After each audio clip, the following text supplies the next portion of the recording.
it a couple seconds. Hi, Jennifer LaHaye here with Why Dyslexia is Not a Dirty Word. So you guys are not going to believe this. I'm in National 2016 in Orlando, Florida. You're not going to guess who this is. This is William Van Cleave. Hi, everybody. Master of written expression and morphology. So tell me a little bit about what is morphology, William? Morphology is the study of word parts, roots and affixes, and how they affect a word's meaning. And it can be really, really useful for students because you can learn one word part and it can help you access hundreds and hundreds of words that contain that word part in them. So it's a great vocabulary technique for working with students. Okay, and so can you talk a little bit about written expression and what is written expression to you, or why do you think written expression is so hard? I think a number of reasons make writing really, really difficult for kids. One is writing is sort of the ultimate comprehension technique, or the ultimate comprehension sort of task, because in order to write, you have to understand what you're writing about, and then you have to turn that into written language. And writing combines a number of things that dyslexics have a lot of difficulties with, like handwriting and spelling. You got to put all of those things into the writing product, in addition to that content that you're juggling and working with. And that makes that a really, really difficult task. But at the same time, it may be the most important task because it's the thing that proves your understanding of material, proves how you are interacting with the material, and it's a definite college readiness skill. These kids have to know how to write about what they're reading in order to survive in college. Right. It provides great evidence on the comprehension and that they're really getting it on a deeper level. Absolutely, is that right? yes. Okay.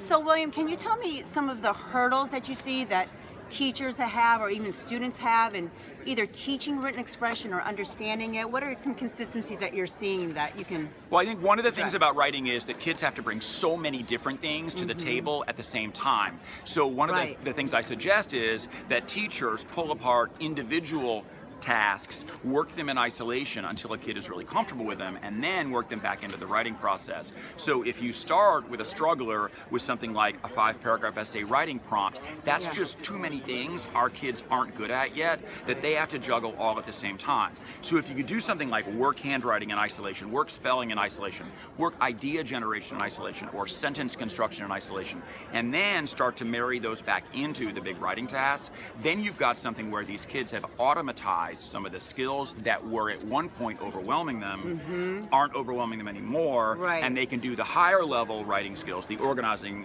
the concept, the how am I structuring my argument, you know, those kinds of things. They can do those much more readily if we can automatize some of the lower level tasks. That's so good, because I like how he talked about just pulling out pieces and parts and just working on that mastery and comfortable, instead of giving that 5-paragraph, you know, paper, and it's just too much. Yeah.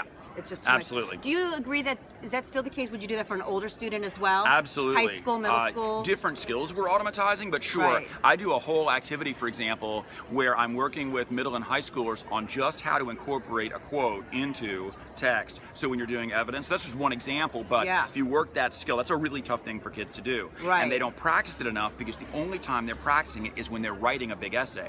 So if you pull it apart and really work that skill, then when they go to write the essay, which is an infrequent thing, we don't write huge essays every other day, you know. It's like a big project. Right, exactly. But if they work some of those skills enough, when they go to do the big task, they're not as overwhelming and they can sort of automatize that process. Right, and correct me if I'm wrong, but we really work on like try to the mastery and the overlearning of the skill so they can easily apply it into their everyday work. Yes, mastery always makes me a little nervous because we have things like summer and weekends, and kids come back from a summer and they act like they remember nothing. But yes, we're looking for automation, real comfort with the material, and that is going to be, as you said, multiple repetitions, you know, lots of access with the material. This is not we're going to introduce it and do it once and move on. You can't do that with these kids. I'm so glad that he said that. It's not one and done. Right, and exactly. And it's repeat, and it's probably comes up again and again and again Absolutely. as the year goes on. Yeah, and as you do it, you increase complexity and you do different examples and things, but you're still working that skill until they're really, really comfortable and they can do it fluidly. So good. This guy's so good. I wish you guys could see him live. It's fantastic.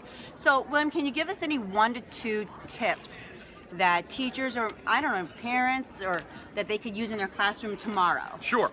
One thing I would say is, and this actually comes from my mentor, Diana Hanbury King, but I would never, ever let a student write even a paragraph without generating some sort of idea list, a brainstorm, something first. And part of the reason is what I was saying earlier.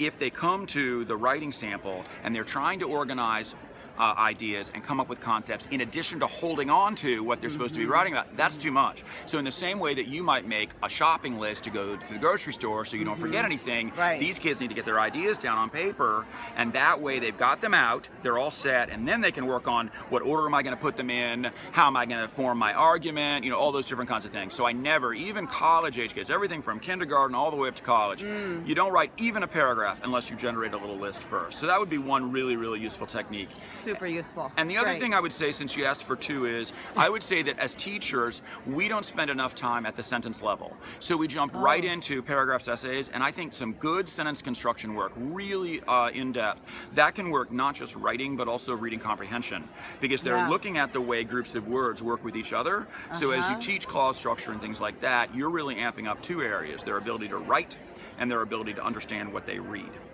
So good, you guys. It's deep. I mean, it seems so simple when you say it, but it really, when you understand how the student learns and how they comprehend, it can bring a lot and help them just grow as a student. Absolutely. William also has a website, and he's got lots of goodies. So we're going to do a little show and tell. Awesome. So he's going to take us on a little tour of his booth. All right, William, so here we go. All right. I got my selfie stick, you guys, so be patient with me. He's going to do... Okay, so this is the first book I ever wrote, and it's from my work at the first school I worked at, Kildonan, and this is called Everything You Want to Know. Hold it up. Let's hold it up. Okay, Let's get a good Everything look You at Want to it. Know and exactly where to find it.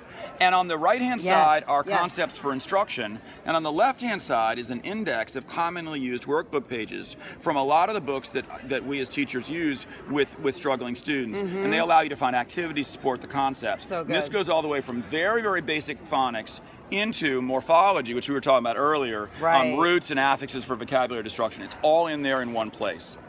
I've also got, you mentioned as we started, I've got this great morphology deck. Okay, I got to just disclosure, I have this deck and I've used it with my high school kids. Love it. Great, and this is set up with Anglo-Saxon for the younger kids and also the advanced stuff for the older kids. Right. And it has roots, and then on the backs of the cards are language of origin, a keyword, meaning, and then lots of words. And they're written in a font large enough that you can actually turn it around and have the kids read right from it, generate sentences using them, etc. That's what they're really set up for. Right. And they have, we have roots, we have prefixes, and we have final stable syllables and suffixes all built into one deck. It's all color-coded, so you can know what you can build it. I love it. Okay, what else do you have? And then I thought I'd show you a little bit of the writing. So the core of my whole writing approach is Writing Matters, and this is a sentence structure manual. Okay. And it is all of the concepts for instruction. I've got a chapter on the research, I've got lessons, how to teach, and then I've got these great appendices that include a sequence of skills by grade level and lots of word lists for teachers and kids to expand vocabulary they use in writing. So I'm really, really proud of this. This turned out well, and I've got a number of writing games and activities that complement the Writing Matters approach. Good, I want everyone to see that. Great. And card games and things. So William has, not only does he have a lot of products to make available, but he also does a lot of professional development. Yeah, I do. So I, out of Cleveland, the Northern Ohio branch of the IDA, we've had him come and speak, and everybody loves it. It's engaging. I've had my teachers come, and they just love it. They want to implement the next day. It gets them fired up about morphology. Hey, and not everybody can do that. I'll just tell you that right now. Thank you very much. But he does a lot of great workshops. They're interactive. You're going to go away. You're going to be excited about written expression and morphology. So I strongly encourage you to connect to him. William, where can people find you? WVCEd.com. WVCEd.com is how to find me. And you can buy his products there. You can probably contact him for some professional development. development. Sure. And there are a lot of free downloads and resources on the site as well. Yeah, I've done that. You've got to do that. And William, thank you so much for your time. And guess what, William? Dyslexia is not a dirty word. Hey, have a great day. Is that all right?